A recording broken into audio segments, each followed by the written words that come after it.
الحمد لله نحمده ونستعينه ونستغفره ونؤمن به ونتوكل عليه ونعوذ بالله من شرور أنفسنا ومن سيئات أعمالنا من يهده الله فلا مضل له ومن يضلل فلا هادي له أشهد أن لا إله إلا الله وحده لا شريك له وأشهد أن سيدنا ونبينا ومولانا محمدا عبده ورسوله صلى الله وسلم وبارك على نبينا محمد وعلى آله وصحبه وسلم تسليما كثيرا كثيرا أما بعد فأعوذ بالله من الشيطان الرجيم بسم الله الرحمن الرحيم ولا تحسبن الله غافلا عما يعمل الظالمون إنما يؤخرهم ليوم تشخص فيه الأبصار وقال الله تبارك وتعالى وكذلك أخذ ربك إذا أخذ القرى وهي ظالمة إن أخذه عليم شديد وقال الله تبارك وتعالى ود كثير من أهل الكتاب لو يردونكم من بعد إيمانكم كفارا حسدا من عند أنفسهم من بعد ما تبين لهم الحق فاعفوا واصفحوا حتى يأتي الله بأمره إن الله على كل شيء قدير صدق الله العظيم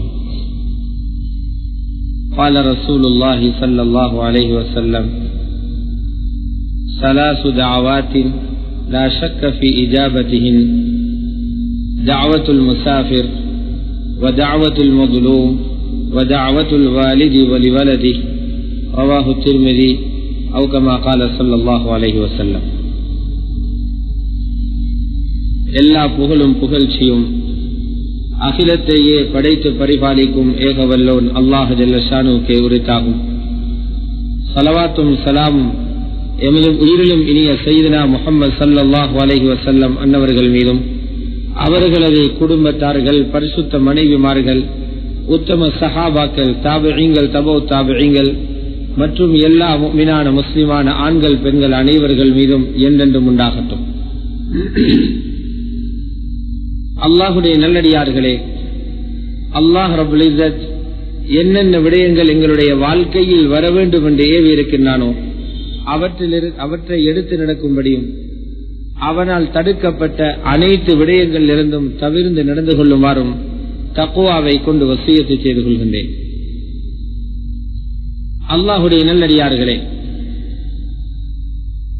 அல்லாஹ் ரப்புல் இஸ்ஸத் இந்த உலகத்திலே பல அமைப்பில் வாழக்கூடிய மக்களை படைத்து அவர்களை இந்த உலகத்திலே பரிபாலனம் செய்து கொண்டிருக்கிறார். அந்த மனிதர்களுக்கு பொருத்தமான மார்க்கங்களை காலத்துக்கு காலம் அவரவர்களுடைய நிலைமைக்கு ஏற்ப அல்லாஹு சுப்ஹானஹு வ தஆலா கொடுத்து கொண்டே வந்தான். இறுதியாக வந்த ஹஜ்ரத் முஹம்மது ஸல்லல்லாஹு அலைஹி வஸல்லம் அவர்களுடைய இந்த மார்க்கம் இஸ்லாம் என்ற இந்த மார்க்கத்தை அல்லாஹ் ரப்புல் இஸ்ஸத் இந்த உலகம் முடியும் வரை வரக்கூடிய அனைத்து மனிதர்களுக்கும் உரிய ஏக மார்க்கமாக தெரிவு செய்தான். உலகத்திலே வாழக்கூடிய முஸ்லிம்கள் அவர்களுக்குரிய மார்க்கமாக இஸ்லாத்தை தெரிவு செய்யவில்லை. முஸ்லிம்களுக்கு பொருத்தமான மார்க்கம் இஸ்லாம் தான் என்பதை அல்லாஹ் தான் அவர்களுக்கு தெரிவு செய்து கொடுத்தான். இன்னத்தீன் இன்தல்லாஹில் இஸ்லாம், அல்லாஹ்விடத்தில் மார்க்கம் என்பது இஸ்லாம் தான். அல்லாஹ்வினால் ஏற்றுக்கொள்ளப்பட்ட ஒரே மார்க்கம் இஸ்லாம் தான் என்ற விஷயத்தை அல்லாஹ் சுப்ஹானஹு வ தஆலா தெளிவுபடுத்துகின்றான். அல்லாஹ்வுடைய நல்லடியார்களே, உலகத்தில் மனிதனாக படைக்கப்பட்டவன் எந்த நேரமும் நிம்மதியாக சந்தோஷமாக வாழ்ந்து கொண்டிருக்க முடியாது. எல்லா நாட்களிலும் கலக்கத்துடனும் பிரச்சனையுடனும் உலகத்தில் வாழ்ந்து கொண்டிருக்க முடியாது. நிம்மதி சந்தோஷம் வருவது போன்றே மனிதனுக்கு பிரச்சனையும் துன்பமும் வருவது இயல்பு. பிரச்சனை துன்பம் வருவது போன்றே மனிதனுக்கு நிம்மதி சந்தோஷம் வருவதும் இயல்பு. அல்லாஹு சுப்ஹானஹு வ தஆலா உலகத்திலே அப்படியான ஒரு முறையை தான் ஏற்படுத்தி வைத்திருக்கின்றான். அல்லாஹுடைய நல்லடியார்களே, அப்படியாக மனிதனுக்கு வரக்கூடிய சோதனைகள், பல்வேறு வகையான சோதனைகள் ரப்புல் இஸ்ஸத் அல்லாஹ் ஜல்ல ஷானுஹு ஏற்படுத்துகின்றான். அதிலே மிகப்பெரிய சோதனை தான் மார்க்கத்துக்காக வரக்கூடிய சோதனை. மார்க்கத்தை அடிப்படையாக வைத்து ஒரு முஸ்லிமுக்கு வரக்கூடிய சோதனை இது மிகவும் பாரதூரமானது. ஆனால் அந்த சோதனை எந்த ரூபத்தில் வந்தாலும், எந்த வடிவத்தில் வந்தாலும், அது முஸ்லிமுடைய எதிர்கால விடிவுக்காக வருமே தவிர முஸ்லிமுடைய சீரழிவுக்கோ நாசத்துக்கோ காரணமாக அந்த சோதனை ஒரு நாளும் வராது. அல்லாஹுடைய நல்லடியார்களே, சமகாலத்திலே இலங்கை நாட்டில் வாழக்கூடிய முஸ்லிம்களாகிய நாம் மிகப்பெரிய ஒரு கவலைக்குரிய விஷயத்துக்கு அல்லது மிகவும் மிகவும் கவலையான துக்கமான ஒரு காலகட்டத்தில் நாம் வாழ்ந்து கொண்டிருக்கிறோம். அல்லாஹுடைய நல்லடியார்களே, இந்த நிலைமை ஏன் ஏற்பட்டிருக்கிறது என்பதை நாம் சிந்தித்து பார்ப்போம் என்றால், இது எங்களுக்கு புதிய ஒரு விடயமாக தெரிந்தாலும் இஸ்லாம் என்ற பெயர் எங்கெல்லாம் இருக்கிறதோ அந்த இடத்துக்கெல்லாம் இது ஒரு பழைய விடயமாகவே இருந்திருக்கிறது. ரசூல் ஸல்லல்லாஹு அலைஹி வஸல்லம் அவர்களும் சஹாபாக்களும் இந்த கலிமாவுடைய உழைப்பை எடுத்துக்கொண்டு எப்பொழுது மக்காவுக்குள் வந்தார்களோ அன்றிலிருந்து அவர்கள் இப்படிப்பட்ட ஏராளமான பிரச்சனைகளுக்கு முகம் கொடுக்கவே செய்தார்கள். அல்லாஹுடைய நல்லடியார்களே, மக்காவை பற்றி எங்களுக்கு தெரியும்.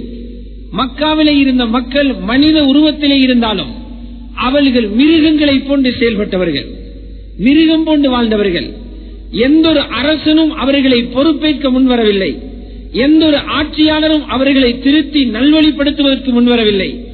அனைவர்களும் கைவிடப்பட்ட ஒரு பின்தங்கிய ஒரு சமூகமாக மக்காவில் இருக்கக்கூடிய மனிதர்கள் இருக்கிறார்கள். அல்லாஹ் ரப்பல் இஸ்ஸத் அப்படிப்பட்ட சமூகத்துக்கு தான் எழுத வாசிக்க தெரியாத உம்மி நபியாக இருக்கும் முஹம்மது ஸல்லல்லாஹு அலைஹி வஸல்லம் அவர்களை அனுப்புகின்றான். ரசூல் ஸல்லல்லாஹு அலைஹி வஸல்லம் அவர்கள் அவர்களுடைய முயற்சியை ஆரம்பிக்கின்றார்கள். ஒருவர், இருவர், 3 பேர், 10 பேர், 100 பேர், 1000 பேர் என்று நாளுக்கு நாள் இஸ்லாத்தை நோக்கி அந்த சஹாபா பெருமக்கள் படையெடுக்க ஆரம்பிக்கின்றார்கள். இப்பொழுதுதான் வெளியில இருப்பவர்களுடைய கண்களுக்கு இதனுடைய வளர்ச்சி தெரிய ஆரம்பித்தது. வெளியில இருப்பவர்களுக்கு இஸ்லாம் என்றால் என்னவென்று தெரிய ஆரம்பித்தது. அவர்கள் வெளியில இருந்து இஸ்லாத்தை பார்த்ததனால், வளர்ச்சியை பார்த்ததனால் அவர்களுடைய உள்ளங்களில் எழுந்த பொறாமை, அந்த பொறாமை அவர்களுக்கு எத்தனையோ வகையான பேச்சுகளை பேசவிட்டது, எத்தனையோ எதிர்ப்புகளை கிளப்பிவிட்டது, எத்தனையோ சதிகளை செய்ய வைத்தது. எனவேதான் ரப்புல் இஸ்ஸத் அல்லாஹ் ஜல்ல ஷானுஹு முஹம்மது ஸல்லல்லாஹு அலைஹி வஸல்லம் அவர்களையும் அவர்களுடன் இருந்த சஹாபாக்களையும் அவர்கள் இந்த பூமியில் நடந்து கொண்ட அல்லது இந்த பூமியில் செய்த வேலையை விவசாயத்துக்கு ஒப்பிட்டு பேசுகின்றார். சூரத்துல் ஃபத்ஹை நாம் எடுத்து பார்ப்போமேயானால், ذَلِكَ مَثَلُهُمْ فِي التَّوْرَاةِ وَمَثَلُهُمْ فِي الْإِنْجِيلِ كَمَثَلِ زَرْعٍ. அந்த சஹாபாக்களுக்கு தௌராத்திலும் இன்ஜீலிலும் அல்லாஹ் ரப்பல் இஸ்ஸத் கொடுத்த உதாரணம் என்ன தெரியுமா? அவர்கள் விவசாயம் செய்பவர்களை போன்று, விவசாயிகளை போன்று என்று குறிப்பிடுகின்றார். சஹாபாக்களையும் நபியையும் ஏன் விவசாயியை போன்று என்று சொல்ல வேண்டும்? அது எத்தனையோ கோலத்தில் விவசாயத்துக்கு ஒப்பிட முடியும். விவசாயம் செய்யக்கூடிய ஒரு விவசாயி அவர் ஆரம்ப கட்டத்திலே பெரிய அளவில் பாதுகாப்பு செய்ய மாட்டார். அவருடைய வயலை அவர் குத்தும் போது அல்லது அவருடைய வயலை அவர் செப்பனிடும் போது மாலை நேரம் வரைக்கும் வேலை செய்துவிட்டு வீட்டுக்கு போவார். இரவு நேரத்தில் அவர் பாதுகாப்பில் ஈடுபட மாட்டார். எப்பொழுது அங்கே நெற்கள் தூவப்பட்டு அது கண்டுகளாக வளர்ந்து அதிலே நெற்கதிர்கள் உருவாகி அறுவடை செய்கின்ற காலம் நெருங்கின்றதோ இப்பொழுது ஆபத்து அதிகம். யானையால் அதுக்கு ஆபத்து இருக்கிறது, குருவிகளால் ஆபத்து இருக்கிறது, வெள்ளத்தால் ஆபத்து இருக்கிறது, காற்றினால் ஆபத்து இருக்கிறது, கிருமிகளால் ஆபத்து இருக்கிறது. இவைகள் அனைத்திலிருந்தும் பாதுகாத்து அந்த விவசாயி அந்த பயிர் நிலைகளை கரை சேர்ப்பதற்காக இரவு பகல் அவர் பாதுகாப்பில் இருப்பது அவசியமாகும். ஏன்? இவர் செய்த முயற்சியினுடைய, அந்த விவசாயி செய்த முயற்சியினுடைய பலாபலன்கள் வெளியே தென்படும் போதுதான் அது யானையுடைய கண்களில் படுகிறது, குருவியினுடைய கண்களில் படுகிறது, பன்றியினுடைய கண்களில் படுகிறது, கிருமிகளுக்கு அங்கே வரவேண்டிய தேவை ஏற்படுகிறது. இது போன்றுதான் ரசூல் ஸல்லல்லாஹு அலைஹி வஸல்லம் அவர்கள் இந்த சஹாபாக்களை திருத்துவதற்காக அவர்களுடைய உள்ளங்களில் முயற்சிக்கும் போது யாருடைய கண்களிலும் அது படவில்லை. இப்பொழுது மிருகம் போன்று இருந்த அபூபக்கர் ரலியல்லாஹு அன்ஹு என்ற மனிதனாக உருவாகிறார். மிருகத்தை போன்று இருந்த உமர் கலிமாவுக்கு பின்னால் உமர் இப்னுல் கத்தாப் என்ற உத்தமராக மாறுகின்றார். மிருகத்தை போன்று வாழ்ந்து கொண்டிருந்த உஸ்மான் இப்னு அஃபான் கலிமாவுக்கு பின்னால் மனிதனாக காட்சியளிக்கின்றார். இப்படி ஒவ்வொரு கோணத்திலும் இருந்த முஸ்லிம்கள் அவர்களுடைய உண்மையான தன்மை தென்பட ஆரம்பிக்கின்றது. குர்ஆன் அவர்களுடைய நாவுகளில் இருந்து வெளியாகிறது. தொழுகை அவர்கள் தொழுகின்றார்கள். அவர்களுடைய குணங்கள் சீராகிறது, அக்லாக்குகள் சீராகிறது, நற்குணம் வெளியாகிறது. இப்பொழுதுதான் திருத்த முடியாதவர்கள் என்று ஒதுக்கி வைத்தவர்களுடைய கண்களில் எல்லாம் சஹாபாக்கள் தெரிய ஆரம்பிக்கின்றார்கள். அந்த நேரத்திலே அவர்கள் போட்ட சத்தம் என்ன தெரியுமா? அந்த நேரத்திலே அவர்கள் வைத்த சத்தம் என்ன தெரியுமா? இந்த சஹாபாக்களை வளர்ச்சி அடைய விடக்கூடாது, இவர்களை பழைய நிலைமைக்கு கொண்டு போக வேண்டும். முன்பு இஸ்லாத்துக்கு முன்னால் இவர்கள் எப்படி மார்க்கம் இல்லாமல் மிருகம் போன்று இருந்தார்களோ இதே பாரம்பரிய நிலைமைக்கு இவர்களை கொண்டு போக வேண்டும் என்ற சப்தத்தை அன்றிருந்த அஹ்லுல் கிதாபுகள் விடுத்ததை அல்லாஹ் தன்னுடைய குர்ஆனிலே தெளிவுபடுத்துகிறான். வத்த கஸீரும் மின் அஹ்லில் கிதாப் லவ் யருத்தூனகும் மின் பஅதி ஈமானிக்கும் குஃபாரா. அதிகமான அஹ்லுல் கிதாபுகள் விரும்பினார்கள், சஹாபாக்களாகிய உங்களை நீங்கள் ஈமான் கொண்டிருப்பதை அதிலே இருந்து மாற்றி உங்களை இந்த மார்க்கத்தில் இருந்து வெளியிலே தள்ள வேண்டும், முறுத்ததாக்க வேண்டும், மதம் மாற்ற வேண்டும் என்று விரும்புகின்றார்கள். அவர்கள் அவ்வாறு விரும்புகின்ற காரணம் உங்களுடைய மார்க்கம் பொய் என்பதற்காகவும் அவர்களுடைய மார்க்கம் உண்மை என்பதற்காகவும் அல்ல. அவர்களுடைய அடி மனசு சொல்கிறது இஸ்லாம் தான் ஹக்கான மார்க்கம் என்று. இருந்தாலும் எழும்புகின்ற பொறாமையினால், ஹசதினால் அவர்கள் இப்படி நினைக்கிறார்கள் என்று அல்லாஹ் சுப்ஹானஹு வ தஆலா சஹாபாக்கள் சந்தித்த அந்த எதிர்ப்பை எங்களுக்கு சொல்லி காட்டுகின்றான். ஹஸதம் மின் இன்தி அன்ஃபுஸிஹிம் மின் பஅதி மா தபய்யன லஹுமுல் ஹக். உண்மை எதுவென்று தெளிவான பின்னாலும் அவர்களுடைய மனதிகளில் இருந்து எழும்பிய பொறாமையின் காரணமாக அவர்கள் இப்படி நினைத்தார்கள் என்று அல்லாஹ் சுப்ஹானஹு வ தஆலா குறிப்பிடுகின்றான். அல்லாஹ்வுடைய நல்லடியார்களே, இது போன்ற இந்த பொறாமை அபூ ஜஹலை சத்தம் போட வைத்தது, உத்பாவை சத்தம் போட வைத்தது, ஃபிர்அவுனை சத்தம் போட வைத்தது, ஹாமானை சத்தம் போட வைத்தது.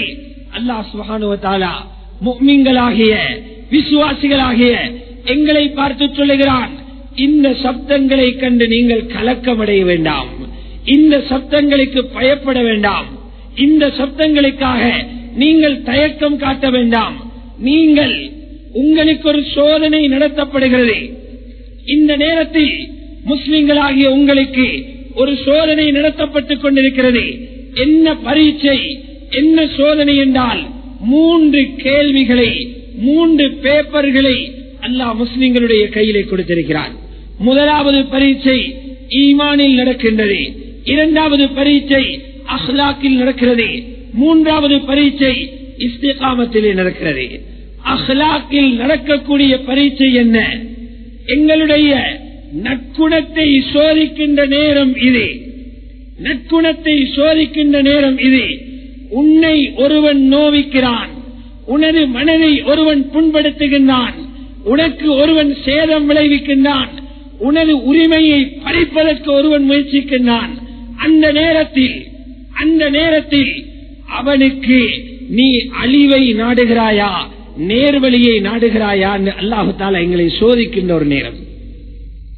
நோவிக்கின்றவனுக்கு சாபம் இடுகின்றோமா, லானத்து செய்கிறோமா, அல்லது ஹிதாயத்துக்கான துஆவை நாங்கள் செய்கிறோமா என்று அல்லாஹ் எங்களை சோதிக்கின்ற நேரம். அல்லாஹ் சுப்ஹானஹு வ தஆலா முஸ்லிம்களாகிய எங்களை எந்த நிலையிலும் தடுமாற இடம் வைக்கவில்லை. இதை தெளிவாக முஸ்லிம்களாகிய நாங்கள் புரிய வேண்டும்.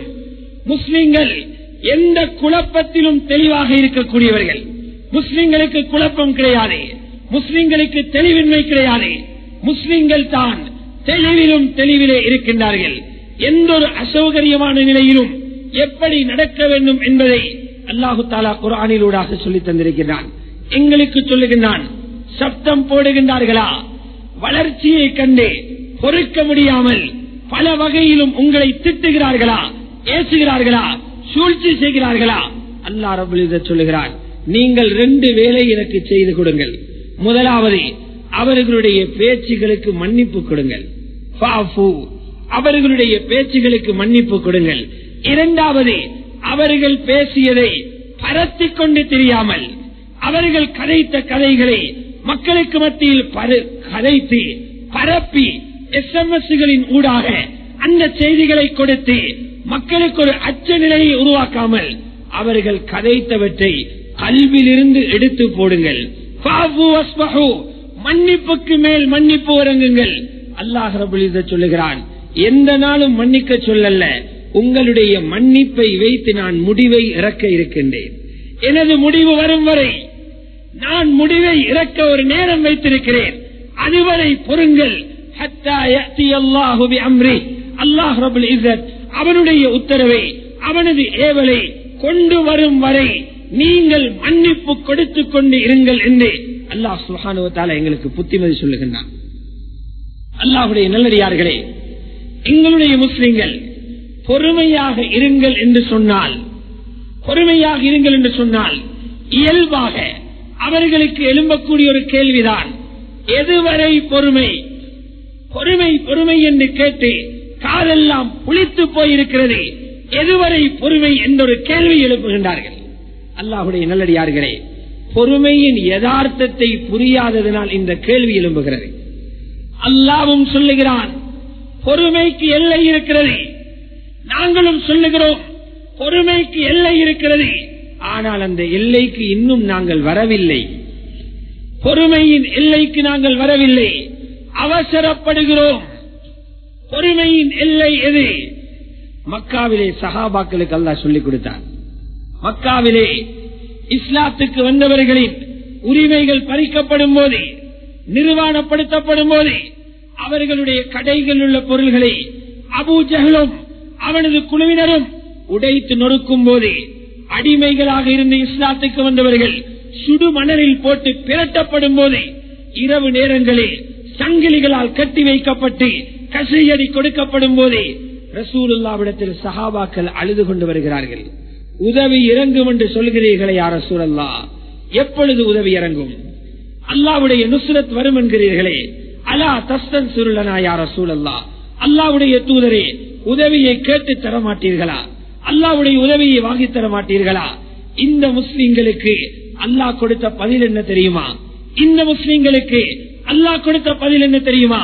உங்களுக்கு வந்த சோதனையை முன்னால் உள்ள மக்களுக்கு வந்த சோதனையுடன் ஒப்பிட்டு பாருங்கள். அந்த அளவுக்கு பொறுத்து விட்டீர்களான்னு பாருங்கள். அம் ஹஸிபதும் அன் தத்குலுல் ஜன்னஹ் வலம்மா யஅதிகும் மஸலுல் லதீன கலூ மின் கப்லிகும், உங்களுக்கு முன்னால் இருந்தவர்கள் செய்தது போன்று செய்யாமல் நீங்கள் தியாகம் செய்யாமல் சுவர்க்கம் போக நினைக்கிறீர்களா? அல்லாஹ் தஆலா கேட்கின்றான். சஹாபாக்கள் ஆச்சரியப்பட்டார்கள். நாங்களே படுகின்ற பாடு பெரிய பாடு, எங்களுக்கு விழுகின்ற அடியோ தர்ம அடி. யா ரசூலல்லாஹ், இதை விட நம்முடைய முன்னோர்கள் கஷ்டப்பட்டார்களா? நபி ஸல்லல்லாஹு அலைஹி வஸல்லம் 3 உதாரணங்களை அவர்களுக்கு சொல்லி காட்டினார்கள்.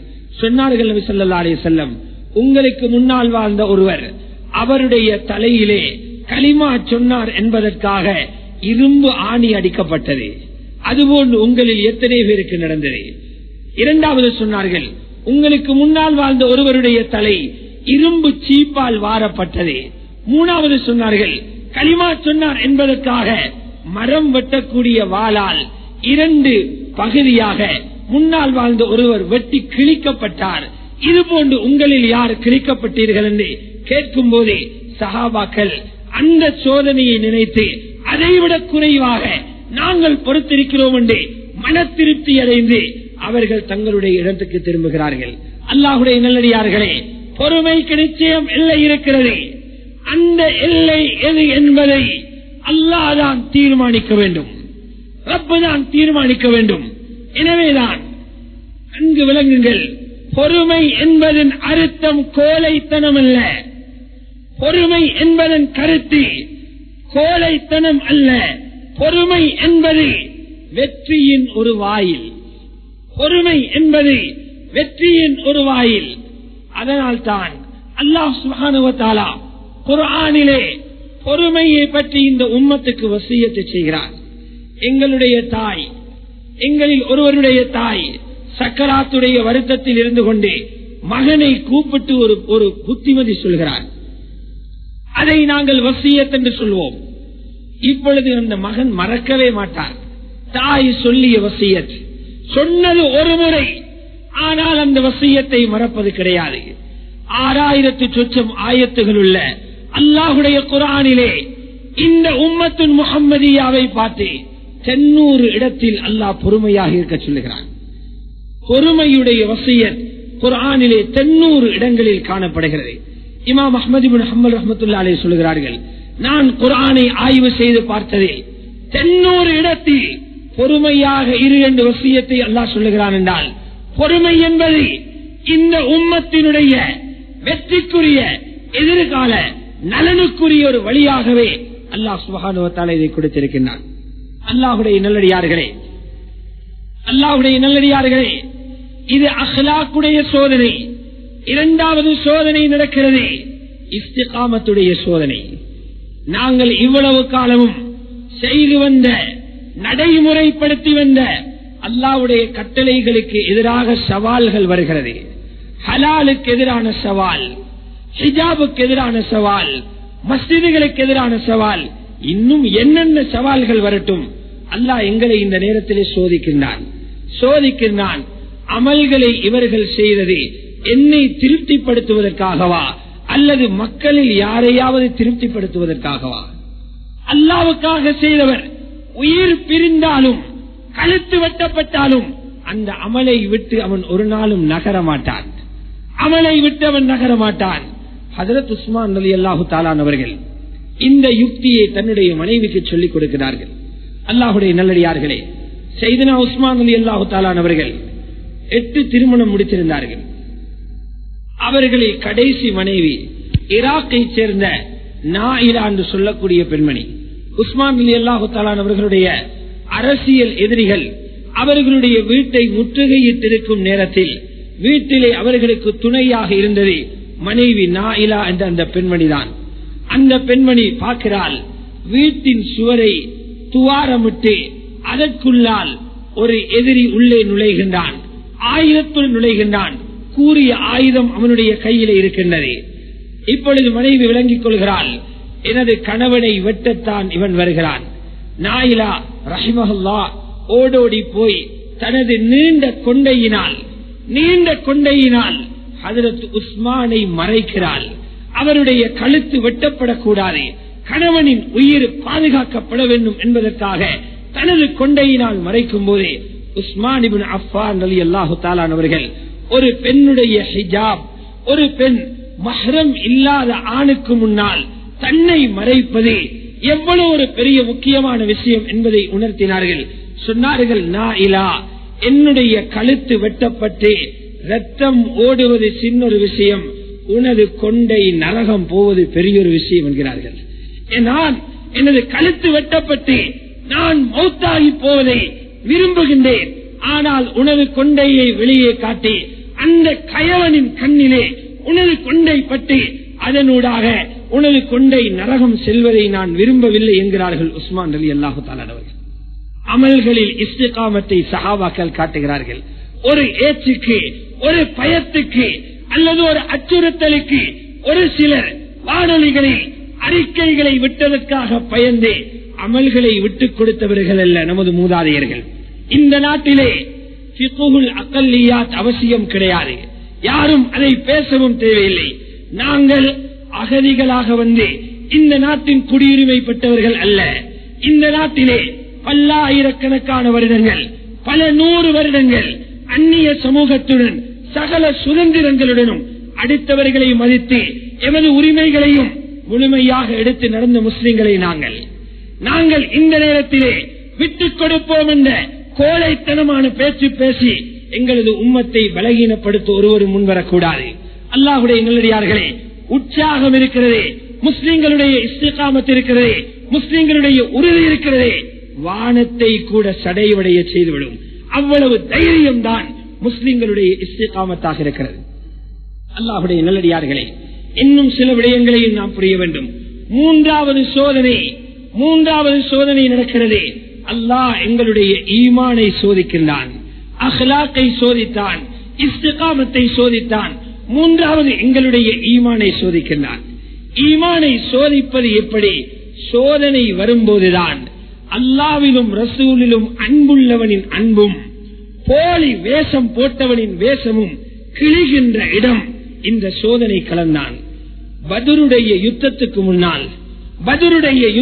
முன்னால் முனாஃபிக்குகள் நயவஞ்சகர்கள் எதிர்பார்த்தார்கள், பத்ரு யுத்தத்துடன் முஹம்மது ஸல்லல்லாஹு அலைஹி வஸல்லம் அவர்களும் அவர்களுடன் இருக்கின்றவர்களினும் கதை முடிந்துவிடும் என்று எதிர்பார்த்தார்கள்.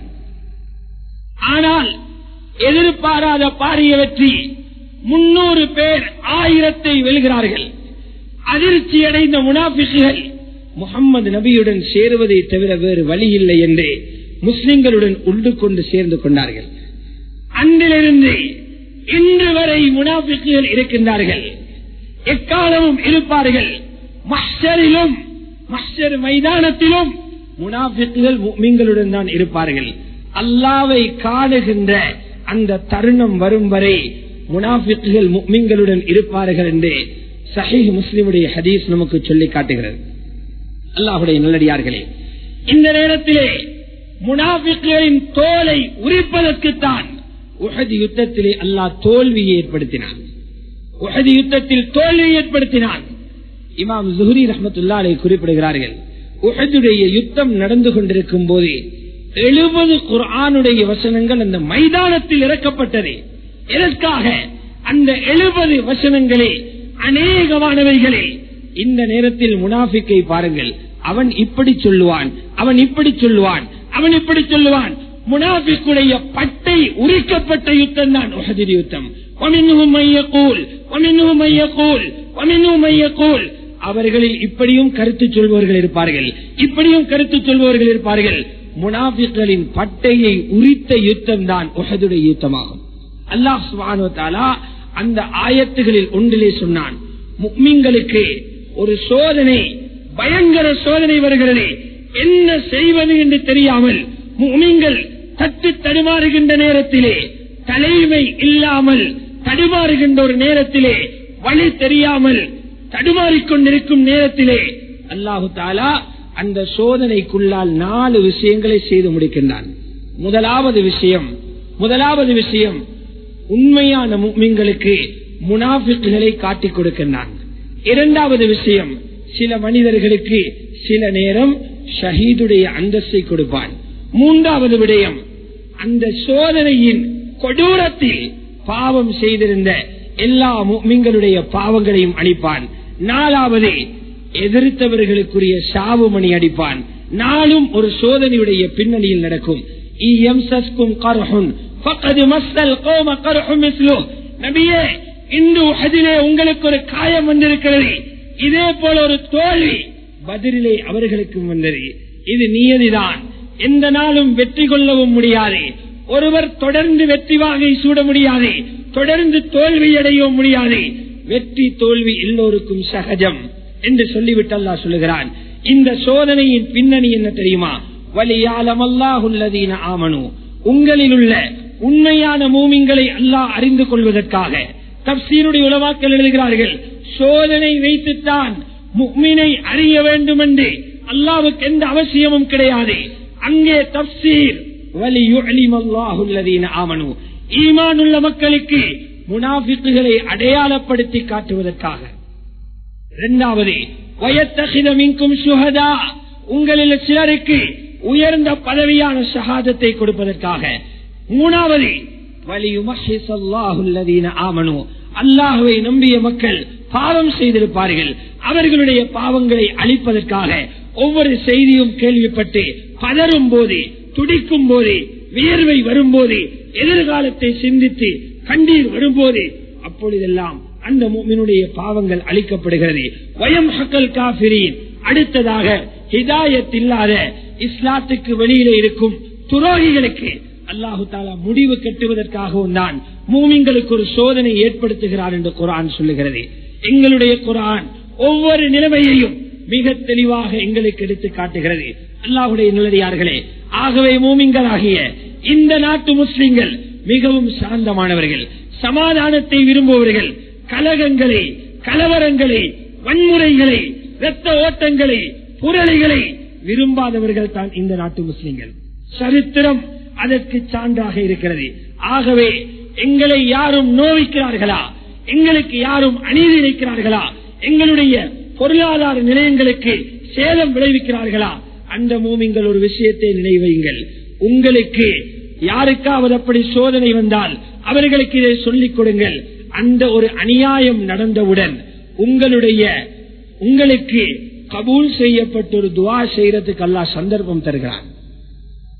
யாருக்கு இந்த அநியாயங்கள் நடக்கிறதோ, எந்த ஒரு ஆணுக்கோ பெண்ணுக்கோ ஹிஜாப் கலட்டப்பட்டிருக்கலாம், கடை உடைக்கப்பட்டிருக்கலாம், தீயிடப்பட்டிருக்கலாம், நீங்கள் சட்டத்தை கையில் எடுக்க போக வேண்டாம், வன்முறையில் இறங்க வேண்டாம். அந்த மூமின் நினைங்கள், நான் துஆவில் இருந்து தூரமாக இருந்தேன், இப்பொழுது எனக்கு அநியாயம் செய்யப்பட்டு விட்டது, உடனடியாக நான் இப்பொழுது கேட்கின்ற துஆவை அல்லாஹ் கபூல் செய்ய போகின்றான். திருமதியில் பதிவு செய்யப்பட்டிருக்கிறது. 3 நபர்கள் கேட்கின்ற துஆ எந்த சந்தேகமும் இல்லை, லா ஷக்க ஃபீ இஜாபத்திஹின்ன, அவர்களுடைய துஆவை கபூல் செய்வதில் சந்தேகம் கிடையவே கிடையாது சொன்னார்கள் ரசூலுல்லாஹ். முதலாவது, அநீதி இழைக்கப்பட்டவன் கேட்கின்ற துஆ.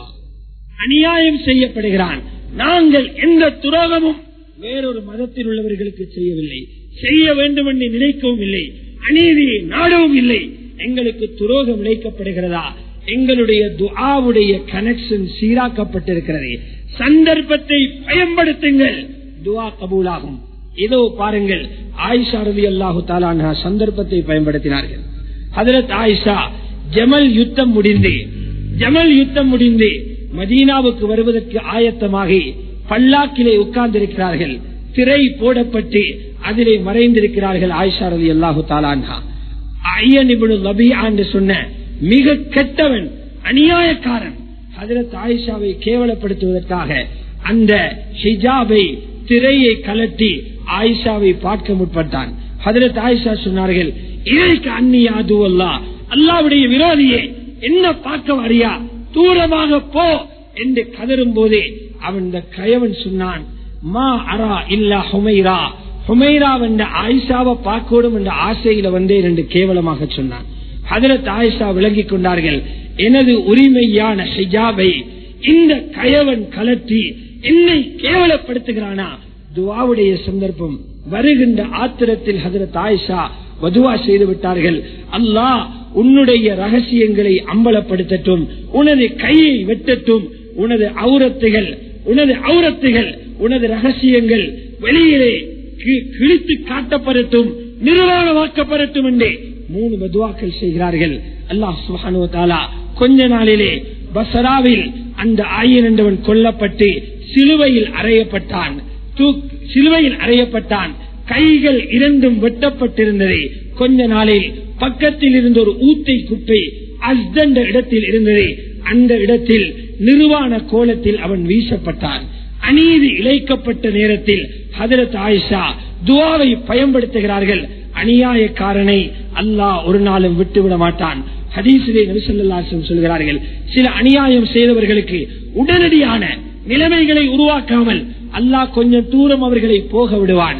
பின்னு பிடித்தால் பரம்பரையுடன் சேர்த்து பிடிப்பான். இன்னல்லாஹ லயும்லி லில்-ஸாலிம், அநியாயக்காரனுக்கு அல்லாஹ் சில சந்தர்ப்பங்களை கொடுத்துக் கொண்டு வருகிறான்.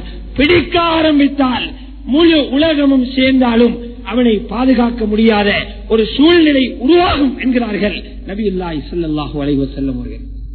அல்லாஹ்வுடைய நல்லடியார்களே, ஆகவே நாம் ஆவேசங்களை குறைத்து இந்த சந்தர்ப்பங்களை நமது முன்னோர்கள் எப்படி நடந்து கொண்டார்கள் என்பதை கவனிக்க வேண்டும். எப்படி நடந்து கொண்டார்கள் என்பதை நாம் கவனித்து நடக்க வேண்டும்.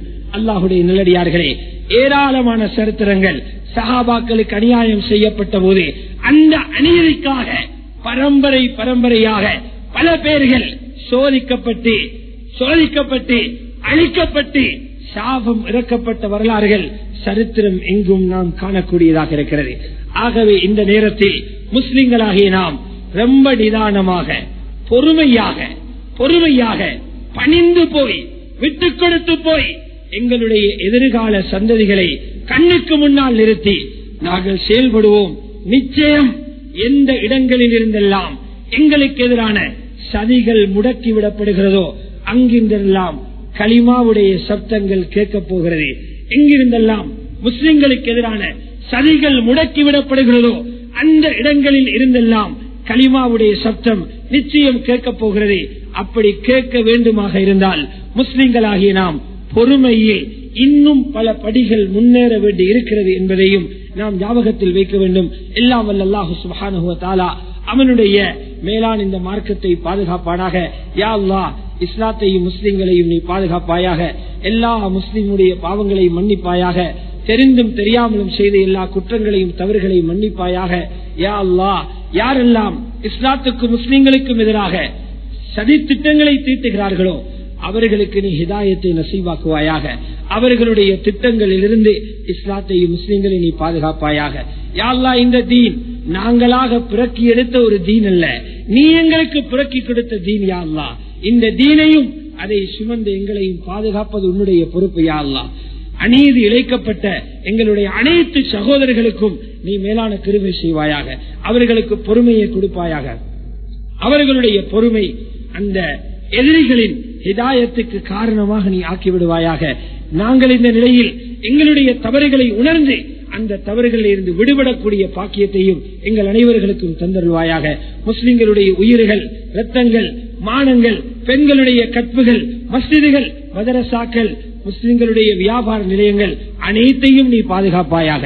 முஸ்லிம்களுக்கு மத்தியில் ஒற்றுமை நீ ஏற்படுத்துவாயாக. ஆமீன். வ ஆகிரு தாவானா